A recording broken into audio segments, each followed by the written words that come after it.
9 TV Telugu digital news కు స్వాగతం. సిద్దిపేట జిల్లా దుబ్బాక పట్టణ కేంద్రంలోని స్థానిక బాలాజీ ఫంక్షన్ హాల్లో బీఎస్పీ ఎమ్మెల్యే అభ్యర్థి సల్కం మల్లేష్ యాదవ్ మరియు PSCS వైస్ చైర్మన్ కాల్వ నరేష్ భీమరావు దుబ్బాక కాంగ్రెస్ పార్టీ ఇన్ఛార్జ్ చెరుకు శ్రీనివాస్ రెడ్డి ఆధ్వర్యంలో తన అనుచరులతో కాంగ్రెస్ పార్టీలో చేరారు. వారితో పాటు బీఆర్ఎస్ సీనియర్ నాయకులు బోంపల్లి భీమరావు మరియు వివిధ మండలాల గ్రామాలకు చెందిన బీఆర్ఎస్ బీజేపీ పార్టీల నుంచి కార్యకర్తలు మహిళలు కాంగ్రెస్లో చేరారు. అనంతరం PSCS వైస్ చైర్మన్ కాల్వ నరేష్ మాట్లాడుతూ బీఆర్ఎస్ పార్టీలో కార్యకర్తలను నాయకులను పట్టించుకునే నాదుడే లేడని, గెలిచిన నాయకుడు కోట్ల రూపాయలు ఖర్చు పెట్టి కార్పొరేట్ ఎమ్మెల్యేను గెలిపిస్తే దల్లాస్ అమెరికా దేశ విదేశాలు తిరగడం తప్ప దుబ్బాక ప్రాంతం ప్రజలకు చేసిందేమీ లేదని ఆగ్రహం వ్యక్తం చేశారు. బీఆర్ఎస్ పార్టీలో పనిచేసే వారికి ఉద్యమం సమయంలో కష్టపడ్డ వారికి గుర్తింపు లేదని ఆవేదన వ్యక్తం చేశారు. దుబ్బాక పట్టణ అభివృద్ధికి ఏ కోశాన దృష్టి పెట్టడం లేదని, ఎమ్మెల్యే మాకు అవసరం లేదంటూ పార్టీని వీడడం జరిగిందన్నారు. అనంతరం ఇన్ఛార్జ్ చెరుకు శ్రీనివాసరెడ్డి మాట్లాడుతూ దుబ్బాకను గత 10 సంవత్సరాల క్రితం దివంగత నేత ముత్యం రెడ్డి చేసిన శంకుస్థాపనలే కనబడుతున్నాయే తప్ప దుబ్బాక నియోజకవర్గంలో ఎటువంటి అభివృద్ధికి నోచుకోలేదని అన్నారు. త్వరలోనే దుబ్బాక నియోజకవర్గంలో పెండింగ్లో ఉన్న పనులన్నీ పూర్తి చేస్తానన్నారు. ప్రతి ఒక్క కార్యకర్త సైనికుల్లా పనిచేయాలని, వచ్చే పార్లమెంట్ ఎన్నికల్లో కాంగ్రెస్ పార్టీ అభ్యర్థి భారీ మేజర్తో గెలిపించాలని, కాంగ్రెస్ పార్టీకి అండగా ఉండి అభివృద్ధికి కృషి చేయాలని కోరారు.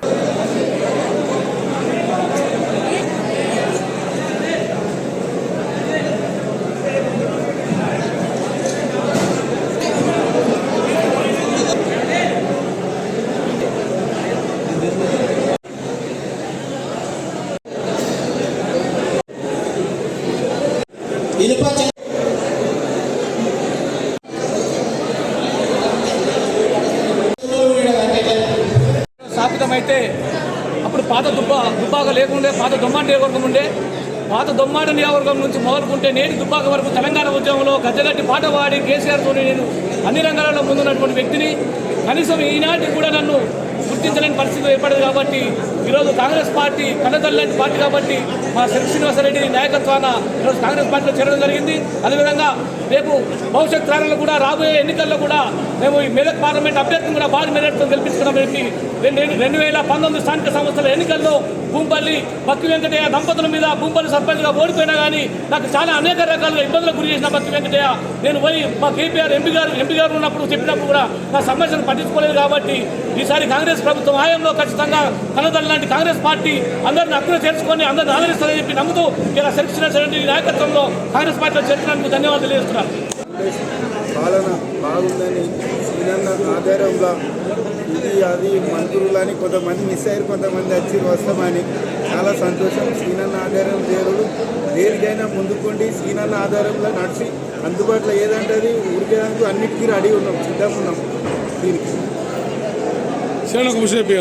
పెద్దలు దుబ్బాక నియోజకవర్గ కాంగ్రెస్ పార్టీ ఇన్ఛార్జ్ చెరుకు సీనన్న గారి ఆధ్వర్యంలో ఈరోజు దుబ్బాక PSCS ప్రాథమిక వ్యవసాయ సహకార సంఘ వైస్ చైర్మన్ మరియు నా అంచర వర్గంతో ఈరోజు కాంగ్రెస్ పార్టీలో చేరడం జరిగింది.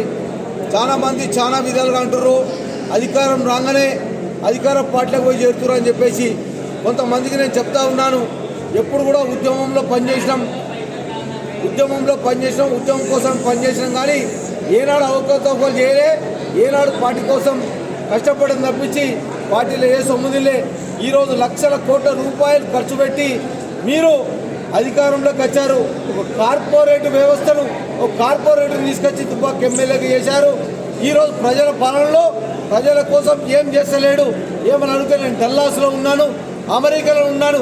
దుబ్బాక నియోజకవర్గం ఏమన్నా డల్లాస్లో ఉందా, అమెరికాలో ఉందా అని చెప్పేసి నేను ప్రశ్నిస్తూ ఉన్నాను. వాళ్ళ తొత్తులు కొంతమంది ఇలా వ్యాపారాలు చేస్తూ, బిజినెస్ చేస్తూ, రియల్ ఎస్టేట్ చేస్తూ బతుకుతూ ఉన్నారు. మేము కూడా అప్పటి నుంచి ఇప్పటిదాకా కాంగ్రెస్ పార్టీ ఇందిరమ్మ రాజ్యంలోనే ప్రజలు సుఖశాంతులతో బతికారు. వాళ్ళ గురించి, మా ప్రజల గురించి, మా నాయకుల గురించి మేము ముందుకుండి పోయి కష్టపడతామని చెప్పి తెలియజేస్తూ ఉన్నాం. ప్రజాపాలన తీసుకొచ్చిన కాంగ్రెస్ పార్టీ పట్ల ముఖ్యమంత్రి గారు పెద్దలు రేవంత్ రెడ్డి గారి నాయకత్వం పట్ల ఆకర్షితులై మరి మల్లేశం యాదవ్ గారు మొన్న BSP పార్టీ నుంచి పోటీ చేసి కాంగ్రెస్ పార్టీ పేద ప్రజల సంక్షేమం కోసం పాటుపడుతుంది, ప్రజాపాలన చేస్తుంది. కాబట్టి నేను కూడా కాంగ్రెస్ పార్టీలో చేరుతానని చెప్పి ఈరోజు చేరడం శుభసూచకం. రాబో సార్వత్రిక ఎన్నికల భీమరావు గారు కావచ్చు, మరి కాల్వ నరేష్ కావచ్చు, అందరికీ కూడా స్వాగతం పలుకుతూ ఉన్నా. గత 10 సంవత్సరాల నుంచి దుబ్బాక నియోజకవర్గం అభివృద్ధికి నోచుకోలేదు. మళ్ళీ కాంగ్రెస్ పార్టీ ప్రభుత్వం హయాంలో ఖచ్చితంగా అభివృద్ధి ఫలాలు అందుతాయి. ఇప్పటికే దాదాపు 30-35 కోట్ల రూపాయలు కేవలం 2 నెలలు ఎన్నో అభివృద్ధి కార్యక్రమాలకు సబ్సిడీ ఆర్డర్స్ తీసుకురావడం జరిగింది. మరి అభివృద్ధిని అడ్డుకోవడానికి కూడా కొంతమంది టీఆర్ఎస్ నాయకులు కోర్టును ఆశ్రయిస్తాము. ఎన్ని అడ్డంకులు వచ్చినా ఖచ్చితంగా అభివృద్ధి చేసి చూపిస్తాం. ముత్యంరెడ్డి గారు 10 సంవత్సరాల కింద ఏదైతే శంకుస్థాపనలు చేసిన పనులు ఉన్నాయో అసంపూర్తిగా గత ప్రభుత్వం పట్టించుకోలేదు. అవన్నీ కూడా 6 నెలల లోపల కంప్లీట్ చేసి ప్రజలకు అందించే బాధ్యత పూర్తిగా కాంగ్రెస్ పార్టీ తీసుకున్నది. దానికి నిధులు కూడా స్పెషల్ డెవలప్మెంట్ ఫండ్ కింద వేయడం జరిగింది. ఖచ్చితంగా ఏవైనా సమస్యలు ఖచ్చితంగా జిల్లా ఇన్ఛార్జ్ మంత్రుల దగ్గరికి ముఖ్యమంత్రి గారికి ఖచ్చితంగా అభివృద్ధి చేస్తాము. రాబో మన ఎంపీ ఎన్నికలలో దుబ్బాక నియోజకవర్గంలోనే మరి పార్లమెంట్ ఎన్నికలు అత్యధిక మెజార్టీ ఇచ్చే బాధ్యత కూడా ప్రతి ఒక్క కార్యకర్త నాయకులు తీసుకోవాలి. రాబో రోజుల్లో మన బూత్ లెవెల్లో కానీ గ్రామ స్థాయిలో వచ్చే మన మెజార్టీని బట్టే రాబో రోజుల్లో మరి ఏవైతే నామినేటర్ పోస్ట్ ఉంటాయో అవన్నీ కూడా భర్తీ చేస్తారు జరుగుతుంది.